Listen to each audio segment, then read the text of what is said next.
مرحبا بكم إلى قناة يوتيوب باسم محمد. الآن نتعلم عن اسم الموصول. معنى جئتم.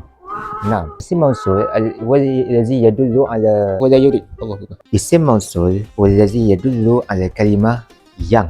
Isim mausul adalah yang menunjukkan kepada perkataan yang. Li mufrad muzakkar untuk seorang lelaki. Nastahdim kalimah allazi. Allazi.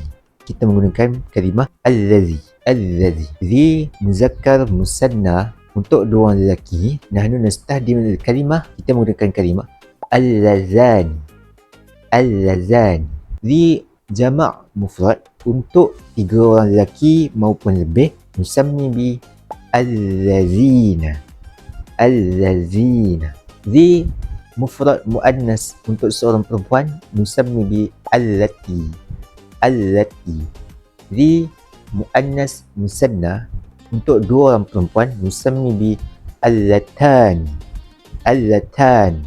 Wa li jamak muannas untuk tiga perempuan maupun lebih, nusammi bi allai atau allati. Allawati. Allai. Allati. Allawati. Hadza faqat minni. Syukran jazilan. Bye-bye. Bahasa Arab, bahasa Rasul kita. Mari kita bersama ikutinya. Basil.